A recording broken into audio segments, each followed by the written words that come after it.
Greetings and salutations, loyal viewers of this channel. My name is Sean, and today we're going to talk about the feds investigating and actually raiding NYPD and top New York City Hall officials in what appears to be a separate, yet another corruption investigation into Eric Adams' administration. Now, I actually told you way back when we were talking about the Democratic primary for mayoral candidates, that Eric Adams was definitely, in terms of policy, the least bad option among the Democrats, because he was at least talking about law and order, about police enforcement, while all these other candidates were saying that they were going to defund the police and basically were pushing policies that will 100% made crime significantly worse. But I also gave the caveat that Mayor Eric Adams was the Brooklyn borough president, and anytime you hold one of these meaningless positions in the city of New York, that is rife for corruption. So since he's been in office, we have instances where he's had devices that were seized from him.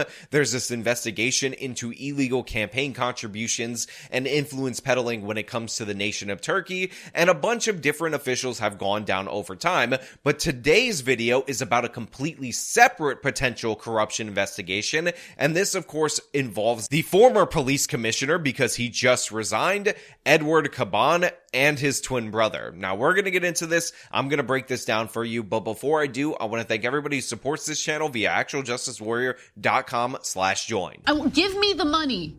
Give me the money. Okay. So to say that the temperature in New York City has been turned up to 150 would not be an exaggeration. In fact, the New York Post is reporting an exclusive story that top NYPD officials are no longer meeting in one police plaza for fear of FBI surveillance, and were actually caught meeting again, and these are the top NYPD officials, in a parking lot where they believed they would not be subject to surveillance, because they think that the FBI raiding their commissioner and other top NYPD officials is a sign that the feds are telling them that they can get them anywhere. And spoiler alert, the feds can get them anywhere, and this top leadership meeting is definitely not going to work out the way that they wanted it to work out, because somebody among that leadership group is working with the feds. That's just how it is. Trust me. But at the center of this is the former commissioner, Edward Caban, and his twin brother. Federal corruption investigation into City Hall and the NYPD now includes allegations of a shakedown.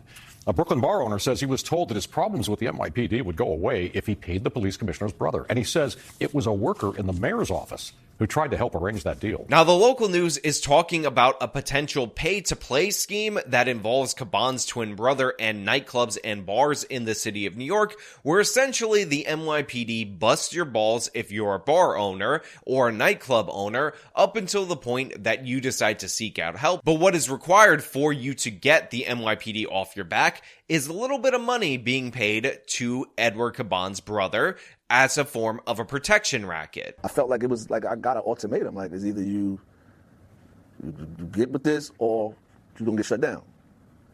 We're going to make sure you get shut down. Shamel Kelly says it was this man, mayoral staffer Ray Martin, who first told him he could pay the police commissioner's brother to help get better treatment from the NYPD. So this guy right here is a bar owner in Brooklyn. And in fact, he opened up a new startup small business, so good on him, because everything in New York City has told me that they are for the black entrepreneur, the black business owner. And considering the crisis that we're having with abandoned retail space, it would seem like it would be absolutely disgusting for the city of New York with their black mayor through a black staffer, that Ray Martin guy, to tell him that he needs to pay money to a protection racket being run by the brother of the police commissioner in order to prevent his bar from being shut down. And of course, we're talking about James Caban in this particular scenario, who is the brother of Edward Caban, the police commissioner. So on its surface, I just have to say, this is absolutely horrible. Now, this is all alleged at this moment in time. I don't want to go too into saying that this guy's 100% guilty or not until we see further evidence, but let's hear this guy's story and you tell me if you believe him. He just said that he was assistant of Eric Adams, and he know people, and he dropped the Mr. Eddie Caban name because he's, I guess, the NYPD commissioner, and I was having problems with the NYPD. Later, Kelly says the police commissioner's brother, James Caban, told him he could help with his NYPD problems if he paid him $2,500 up front. Now look, if true, this appears to be a protection racket, but one of the things that I will say in James Caban's defense is that Democratic Party officials never, and I mean absolutely ever, have family members trying to use the name of the person in power and use the potential of favors from the person in power to ever get money in any kind of shady situation.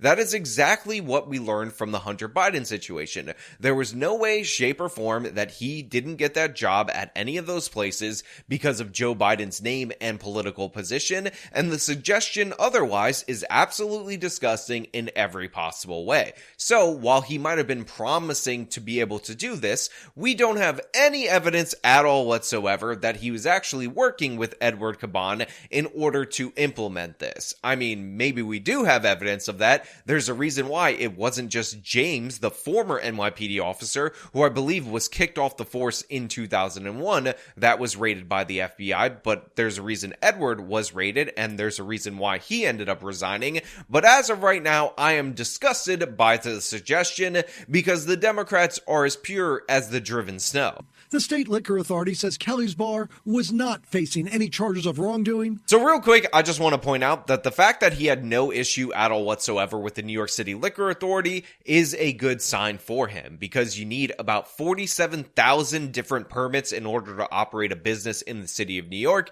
and if you're not in violation of those permits, that puts you in good standing with our very anti-business regulatory environment, and it shouldn't be that big of an issue. However, there were noise complaints that were called into 311, which is the non-emergency line, and it appeared, according to this bar owner, that he was having issues with the police showing up in force time and time again, and that's what made him seek out the help in the first place. But there were dozens of noise complaints to 311 about loud music. Kelly says he felt too many cops from the 6-0 precinct kept showing up, hurting his relatively new business, the Juice and More Bar, along Mermaid Avenue. And he says his pleas for help from the NYPD and local community board were unsuccessful. Now, I just want to point out a couple of things. First and foremost, I do not like the idea of blurring police officers' faces while they're in public. I don't understand that. I would like to see what is going on, and I'd also like to hear the conversation that's happening, because our bar owner looks particularly animated right here,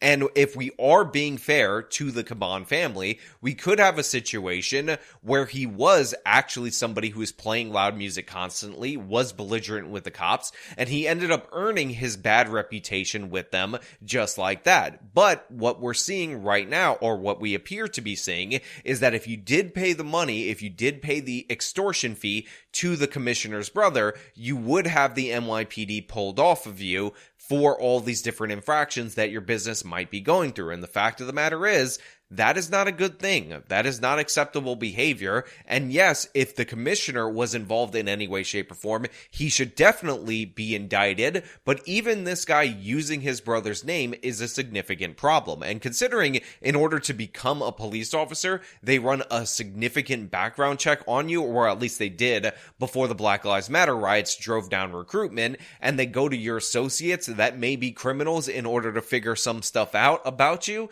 The fact that they don't do that for the police commissioner's brother, to me, is a big problem. Kelly said he never expected that Ray Martin from the mayor's office would give him this advice. He went on about how he thinks that I should just close the bar, and if I don't close the bar, there's only one way to get the police to stop doing what they're doing, and that's to speak to one of his friends, which was the James Caban guy. So real quick, the first part of that answer may be the most New York City politics answer that you can get, which is, hey, you know what you should do? Just close your business. Because while on the surface, the Democratic Party is all about the black business owner and supporting small businesses, the fact of the matter is everything they do in terms of policy is anti-business, because fundamentally there's an anti-capitalism streak within the party that is reflected even in their moderates and their moderate administration, because Eric Adams often portrays himself as such, but you see that idea right there, and the idea that, of course, he's going to say close it, like his livelihood isn't on the line, and that's the only solution. Or you can give the commissioner's brother the money. Give me the money.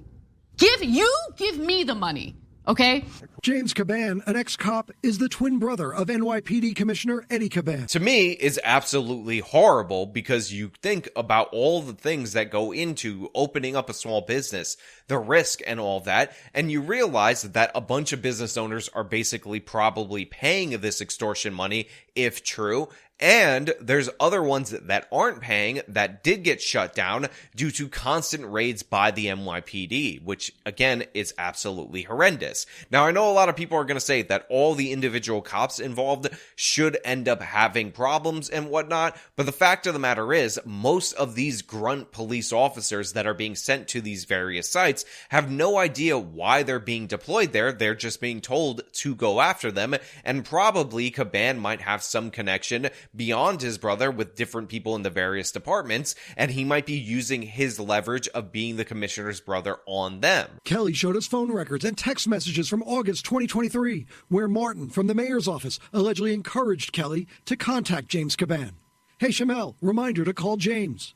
Kelly says these phone records and texts show he and the commissioner's brother discussed the issues surrounding his business, a business which was a juice bar by day and licensed to serve alcohol on weekend nights. So two things that I find to be incredibly crucial about what we just learned. First and foremost, these people, Ray Martin and of course James Caban, are communicating via text message with this individual right here, which gives him the ability to show evidence to corroborate at least portions of his story. And if they were this dumb in this scheme, if it actually existed with other bar owners, and they also have those text messages, then it's not looking very good for Edward Caban or for James Caban, who seems to be doing this extortion and somehow exerting influence with a connection in the mayor's office and possible connections in the NYPD, and of course the major connection, which might be his twin brother, who of course was the police commissioner. And secondly, and this might even be even more crucial than that first part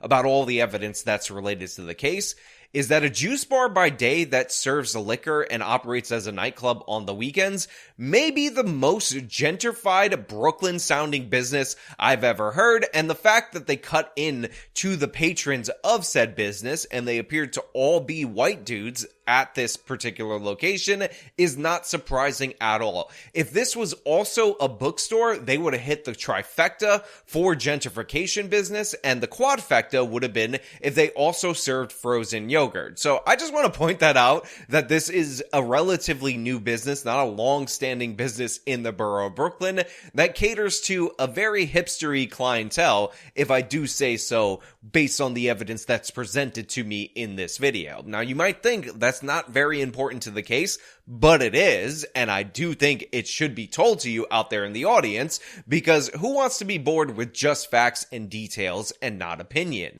James Caban allegedly wrote, spoke to the commanding officer, and the biggest complaint from the community board is that you're registered as a juice bar, and now you're doing parties there. Lots of noise complaints. If you have a license to serve alcohol, it shouldn't matter. And I also explained to him that the community board knew that it was the summertime, so he knew we were going to do Thursday, Friday, Saturday night events. Records suggest Kelly and Caban also spoke by phone, and that's when Kelly says James Caban asked him for the initial $2,500. He said that he will mediate my issues with NYPD. He could bring them to me, have a meeting, resolve our issues, is what he specifically said he could do. So this right here is the major problem, because it's one thing for this guy to say that he has these connections in the NYPD and try to extort money from this particular business owner, and for the mayoral official to be directing him to this person, because what you could have is somebody in City Hall that's corrupt in tandem with a brother of somebody in a very high and trusted position taking advantage of the family name, but it could be contained to just those individuals. But as soon as he refused to pay the extortion money, as soon as he said he's not going to deal with it, and he said he already talked to the community board and this shouldn't be an issue, all of a sudden, his problems got worse with the NYPD, and this means that there was actually teeth in the Caban enforcement, which also means that we have a much broader corruption investigation that, of course, ends up implicating the commissioner, the brother, because how else would he have this influence? After he said I had to pay him for it, I felt like it was him trying to extort me. So I just was like, you know what? No, I'm good. I'll just deal with it how I deal with it. And it got worse. Kelly says the Ray Martin and James Caban connection bothered him. I assumed that you would be like, oh, okay, yeah, let's call a meeting. Let's figure out what this problem is. I'm not expecting for you to be like, oh, you got to pay me some money if you want this problem to go away. Nah, that doesn't fall with me. So I respect this man for having principles, and I know this might be surprising to you guys out there in the audience because this appears to be a private call that was not taped. But I do have an exclusive excerpt from this portion of the call so you can get an idea of how the police commissioner's brother sounded when he was talking to him about getting this $2,500. And I'm going to play that for you so you guys can understand the tone and tenor in which this money was demanded. Give me the money. Give me the money. Okay? Come on, you all knew I was going in that direction. Relax, it's just comedy, people. Let's move on. Martin did not return requests for comment.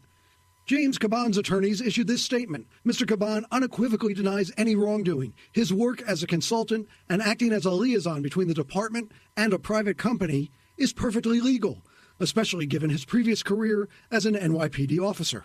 Our client has fully cooperated with law enforcement, and once their investigation is complete, it will be clear that these claims are unfounded and lack merit. So, of course, James Caban's attorney releases a statement saying, hey, look, he's just a consultant. He's just somebody who you pay to consult on your behalf, and that is perfectly legal, especially when you factor in that this guy used to be a police officer. And, of course, I will point out that that was 23 years ago, but this claim gets a little bit sketchy when you realize how he was brought into meeting this consultant, because he talked to somebody in City Hall as a part of the mayor's staff in government about an issue that he was having with the government, and then that person directed him to this private citizen who is the brother again of the police commissioner, and he demanded money for a meeting with NYPD in order to shut down his issues so he didn't have to worry about it. And then after he declined that, all of a sudden, the police raids and the police problems got significantly worse.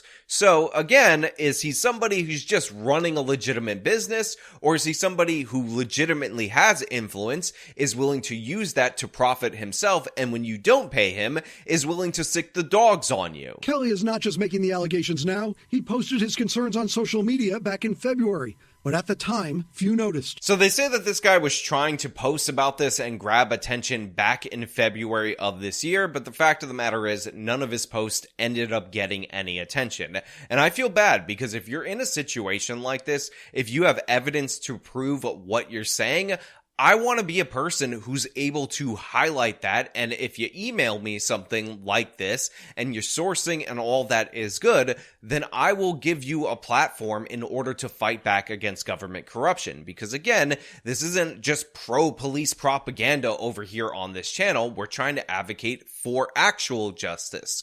But what's really heartbreaking about this is the conclusion of this story, because you might have seen that those text messages were from August of 2023. And you might be wondering, well, what happened this summer? And the answer to that question is, he was already out of business by February.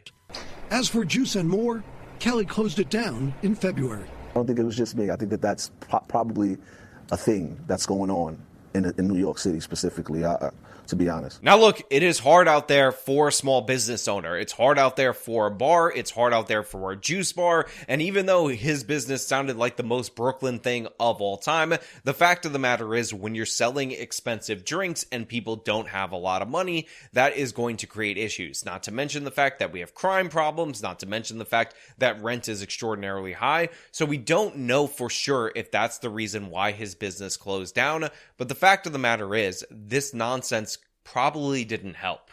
This didn't aid him. And now, yet again, New York City appears to have aided and abetting in the killing of a business, despite the fact that Adams is oh so proud of all the support that they've done for the black businesses. And again, I will point out that they give all this different money in the Adams administration to illegal migrants in order to get them set up, in order to get them established, while leaving these business owners to pay extortion money potentially to the police commissioner's brother, and it's sickening. But you know what?